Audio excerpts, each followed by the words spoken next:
السلام عليكم ورحمة الله وبركاته. اللهم صل وسلم وبارك على سيدنا محمد وعلى أهل سيدنا محمد وأحباب سيدنا محمد. ازيكم يا اخوات، عاملين ايه؟ النهاردة طبخت معاكم كده تاي. بصراحة الأكلة ده هي جوزي هو ما يحبه، يعني مع انه شغال وشقيان، الله يدي صحته ويبارك لي فيه يا رب، ويجعل الفرح قدامه والسعادة خدامه. لازم يعني مش معقول النهار كله شغال وشقيان وطالع عينه، وربنا ان شاء الله يساعد كل واحد على لقمة عيشه يا رب، ويعين كل واحد على أولاده وعلى حاله وعلى معيشته وعلى بيته. وإن شاء الله كده يا رب يكرمهم ويخليهم، كل واحدة يخلي لها جوزها ورجلها وأبو عيالها، وأنا يا رب يخلي لي جوزي وأبو عيالي وبارك لي فيه. فقال لي أنا ما يحبش يعني ولا الاستربس ولا مش عارفة ياكلوا عادي، بس ما يحبوهوش. فيحب يعني يغمس، مش يغمز اللي هو يغمز ياكل اكيل، لا والله العظيم هو ما اكلش ولا حاجه، بس يحب يغمز. فما ينفعش يعني النواشف ده ملهوش فيها قوه، ياكلها ماشي، بس يحب لك في يوم السوق بتاعني يحب يغمز. فما ينفعش يعني لما يقول لي انا عاوز اغمز اعمل له ستريبس، اعمل له نجست، لا. فقلت اطبخ له ايه؟ طبخة جدتي وطبخة امي اللي خلاها لي واداها صحتي. يا رب يشفيها أمي يا رب، ويعفى عنا ويديها صحتها يا رب، وينور لها عينه. ادعوا لها يا جماعة، كل اللي يسمع الفيديو بتاعي ولا كل اللي يشوف الفيديو بتاعي يدعي لهم ان ربنا يشفيها ان شاء الله ويديها صحة ويخليها لي. انا ماليش حد من بعد ربنا دلوقتي غير امي. خواتي يا ربنا يخليهم لي، بس مش زي امي برضو، والحمد لله. عشان بس هقول ايه، الحمد لله ربنا هو ربنا ما يجيبنا وربنا ما ياخدنا، والواحد واجب علينا يقول ايه على السراء وعلى الضراء الحمد لله. فقلت هطبخ له اللي هو بيحبه، اللي هو طبخة جدتي او ستي على حسب ما تقولوا. احنا هنا بنقول جدتي وبنقول ستي، انا عن نفسي بقول ستي. ستي الله يرحمها ويجعل برضك قبرها روضة من رياض الجنة ويسكنها مع النبيين الصديقين. فقال لي انا عاوز ملوخي وعاوز طبيخ بطاطس بالدمعة. قلت له حاضر. وهنيتي اللهم صل وسلم وبارك على سيدنا محمد، قلنا نغسل الفرخة قطعناها كده، وهنيتي نزلت بمعلقتين دقيق ونزلت بملح قدامكم، وما كانش عندي ليمون، فما ينفعش الفراخ نحط له خل، الخل في الفراخ بيزود الزفارة. فهنيت اهو قدامكم بحوش يعني الحاجات اللي ما ينفعش تقعد، وهنقعها يعني همرش فيها قدامكم شوية كده وانقعها كديتي، يعني كد ربع ساعة نص ساعة على حسب، ووقتك كان ما يسمح انك تنقعيها ساعة بالدقيق والليمون والملح نقعيه. ما كانش يسمح عادي ربع ساعة تلت ساعة نص ساعة زي ما تحب. وهناك بشوف الفرخة لو فيها ريش صغير بطلعه، الفراخ دي انا اللي مربياه. وان شاء الله لما اعمل دورة تانية هوريها لكم. انا عملت دورة قبل كده بس كان في القنوات دكهتاي الحمد لله، بس مش ما يأس، وبرضك عملت الحمد لله قناة تانية، وربنا اتمنى انه يعوضني فيه ويكرمني. والمشاهدات عندي ضعيفة خالص. هنيتي خليت المية فارت وبصلة وليمون وطماطم وورق لورا وسبع بهارات فراخ وملح. الملحات اللي حطيتهم في الطبق كانوا قليلين، ف ده نص معلقة توم يا جماعة بتخلي الفراخ ما شاء الله عليه. يعني انا حطيت بصلة حية مكعبات وحطيت نص معلقة توم. هنيتي هنزل بعد ما قلبت البهارات والملح، هنزل بالفراخ في الحلي. بألف هنا وشفا على كل اللي حياكل ان شاء الله. واتمنى فيديو يعجبكم ان شاء الله، وتدوسوا لايك وتشتركوا في القناة وتفعلوا زر الجرس عشان يوصلكم كل جديد من قناتي، وعشان اكبر بيكم ومعاكم يا اخواتي في الله. يا رب يخليكم ويبارك فيكم ويجعل الفرح قدامكم والسعادة قدامكم. اتمنى كل اللي يخش القناة كده يا رب يحط اللايك. وهنيتي بوريكم الفراخ بعد ما يعني ابتدت تغلي وقشرت الريمة خالص منيه، شايفين؟ لازم تقشط الريمة منها عشان ما تبقاش فيها ريمي. شايفين الشوربة ما شاء الله لونها دي. خدت لها معلقتين 3 من صلصة اللي عملناها للبطاطس. لسه أنا طبعا دي عملت لكم الفيديو ورا بعضه، ولسه هعمل قدامكم الصلصة وكل حاجة، وهعمل البصلة معلقتين. هنا بوريكم ان الفرخة استوت، وهنطلعوها. شايفين ما شاء الله بألف هنا وشفي على كل اللي اكل حاجة.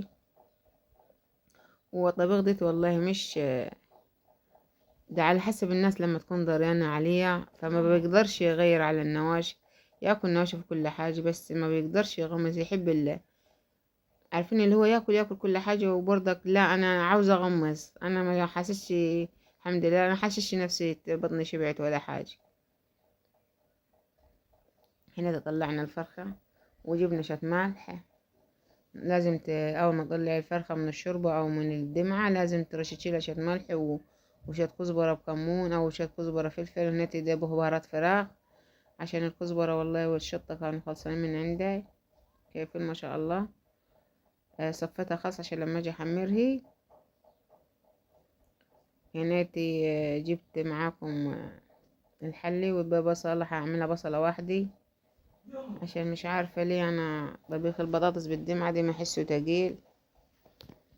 بس كانوا الطبايخ بسم الله ما شاء الله بألف هنا وشفا على كل اللي اكل حاجة. كان طعمهم الطعم بتاعهم والريحة كانت بتتكلم عن نفسها. الحمد لله ما كنتش متخيلة انهم هيطلعوا حلوين بالطعمة دي والمنظر دي يعني، بس الحمد لله يعني.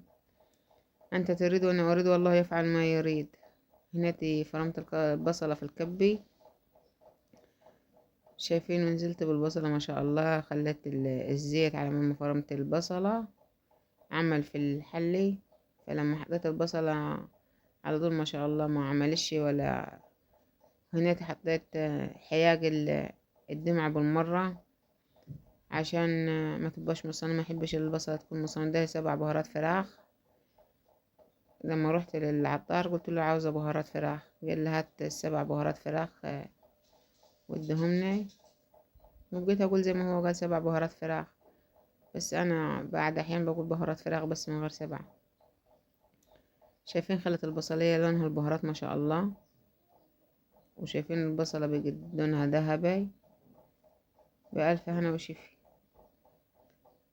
اللهم صل وسلم وبارك على سيدنا محمد وأهل سيدنا محمد. اللهم استرنا فوق الأرض وتحت الأرض يوم العرض عليك يا الله. هنا بوريكم ان البصلة بيجي لونها ذهبي، وهنزل عليها بالدمعة دروكتاي بالصلصة. الصلصة دي انا عاملاها في البيت زي ما انا قلت لكم، ومكيساها على كل طبخة في كيس، وبألف هنا وشفا. وهنا هغطيها لحد ما هي هنا فوق.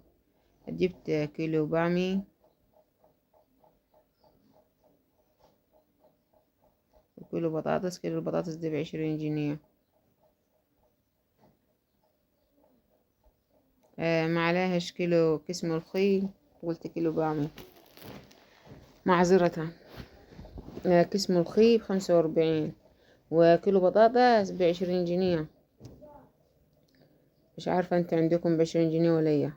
فعملت كله عشان احنا اسرتنا مكونة من 8 افراد.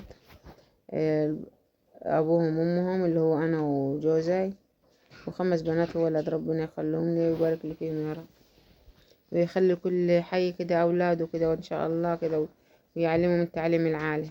وهنا قلت اقطعهم. القطيع دي حلو يعني، ولا كبير قوي ولا صغير قوي، حلو يعني.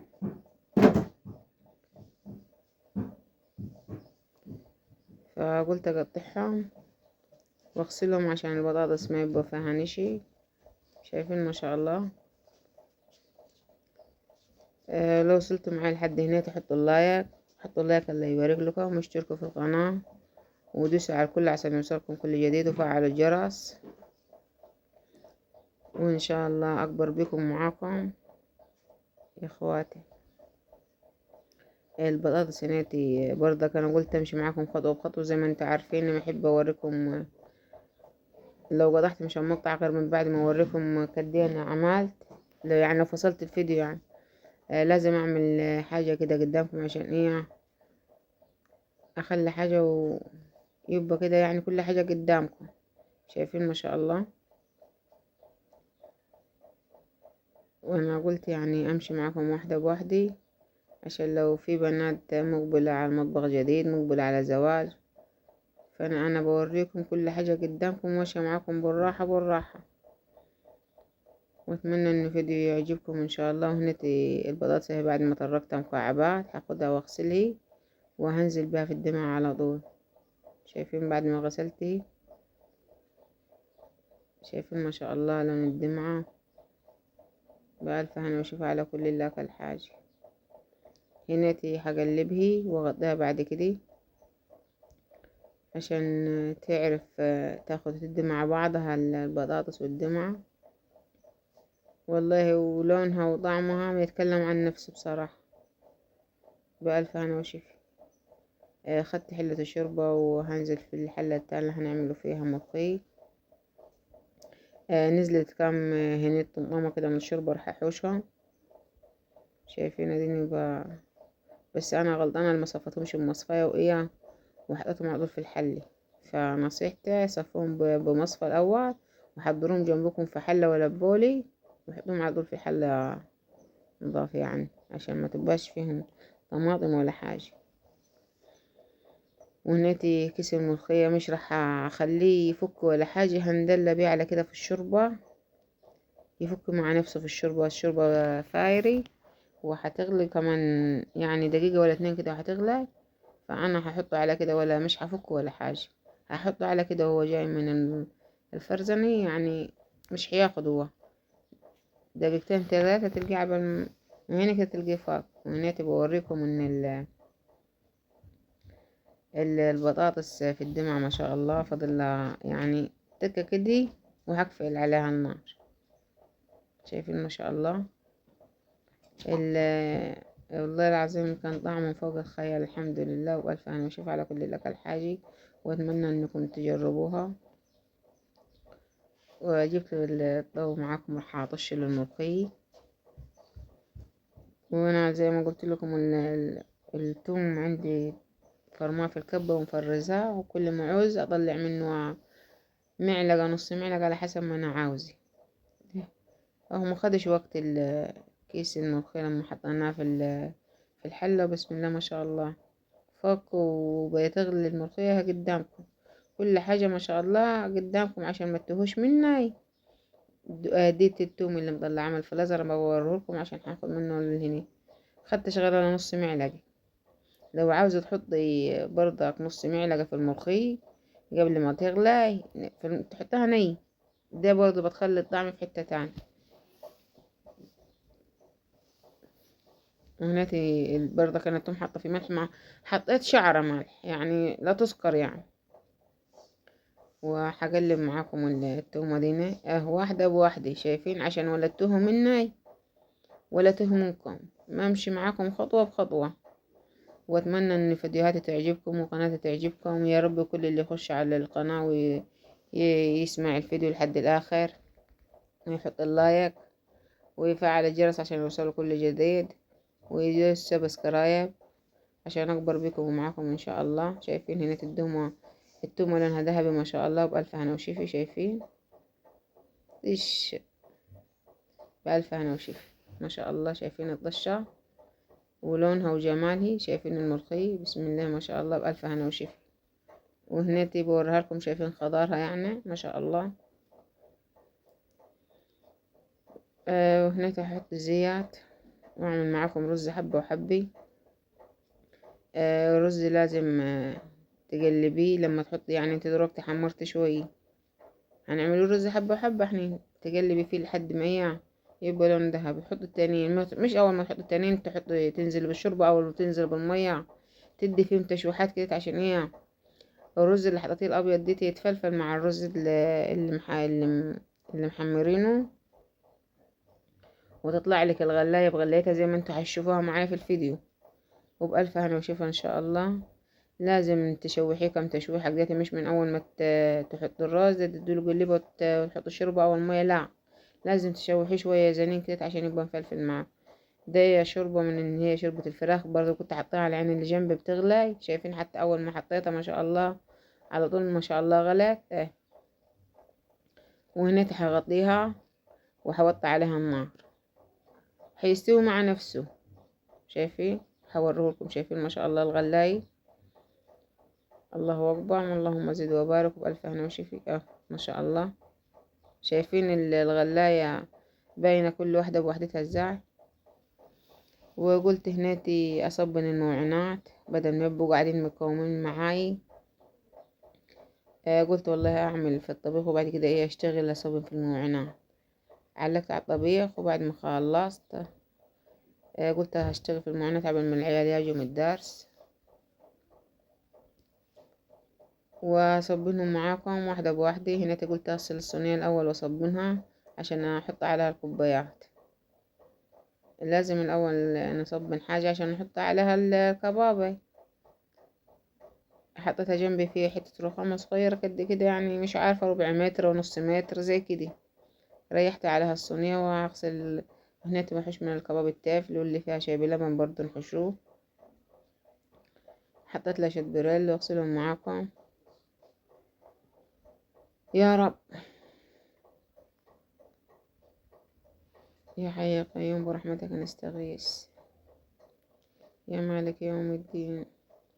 والأذكار ده يا جماعة برضك صباحا ومساء حلوة، فاللي يكون متضايق ولا حاجة يعني عليه بالأذكار صباحا ومساء. ويعني الواحد لما يكون مكروب كده يقرأ سورة ياسين، سورة الواقع. سورة الواقع ما شاء الله برضك فيها رزق وخير وبركة، اللهم بارك. والواحد لما يكون متضايق كده برضه يقرأ له صفحة في القرآن كده حلوة بتريح القلب كده وتهدي الأعصاب. يعني بصراحة الواحد لما يكون متضايق أنا عن نفسي لما أكون متضايق أمسك المصحف. فأنا قلت والله إن شاء الله الحمد لله ختمت المصحف في رمضان، وقلت إن شاء الله مش عاوزة أسيبه حتى لو كل يوم قرأت لي 5 صفحات بس.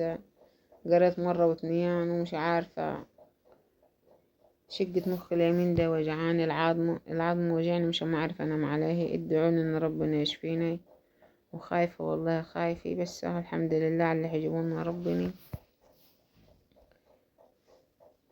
والحمد لله برضه مش هنقول غير الحمد لله، واجب على الإنسان يقول على الزنا وعلى الوحشة الحمد لله.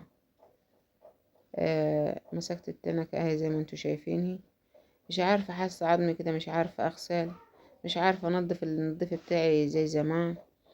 الحاجة ما حسهاش معايا بتنضف زي الأول، مش قادرة أدوس على الحاجة كده أغسل كويس. فبرضك الحمد لله. أهم حاجة نخلص عازة بيتني وعازة أولادني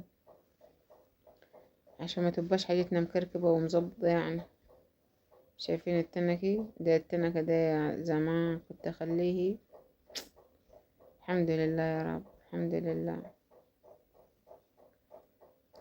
أوريها لكم قال هنا تلقى النظيفة بتاعتي، بس أنا يعني بصراحة ما حساش نطفة اللي هو النظيف اللي كنت بنضفه زمان. التنكة ده العيال بيجوا يحطوها لي في الفريزر، يحطوا فيها مية ساقعة، خلوا اليد بتاعتها اتلخلخت وبتخار. كذا مرة أقول لهم أول مرة في المرة حد يحط تنكة ولا كوباية بيد، عشان بيحطوها في الفريزر من غير ما أشوفهم ويبوظوهم لي. والحمد لله غسلت المصفى هناك. المصفى يا جماعة انتوا اغسلوها بسفنجي، بس أنا غسلتها بسلك، مش عارفة العيال لقيتهم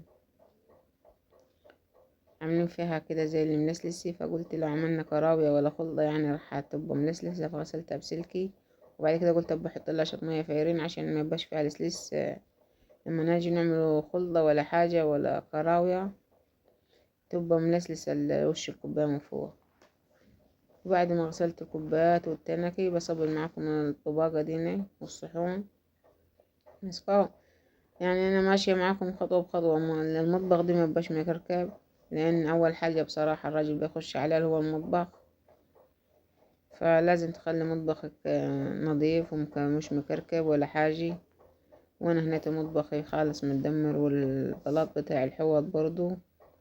فان شاء الله ربنا كده يعدلها ونجيبوله شوية اسمنت ابيض وشوية اسمنت من تاني نخلطهم في بعض، ويكون جوزي قاعد وفايق واخليه يعملها لي الحتة المعمولة دي. بعدين صبنتهم طباقة وكل حاجة، فاضل الصينية وكده ابقى خلصت المطبخ وكل حاجة. الرص خلاص على كده دراعتي والله العظيم ما قادري. الحمد لله. ولو وصلتوا معي لحد هنا ما تنسوش تدوسوا لايك وتفعلوا الجرس عشان يوصلكم كل جديد، وتشتركوا في القناة فضلا وليس أمرا. وهنا بوريكم المواعين وأقول لكم السلام عليكم ورحمة الله وبركاته.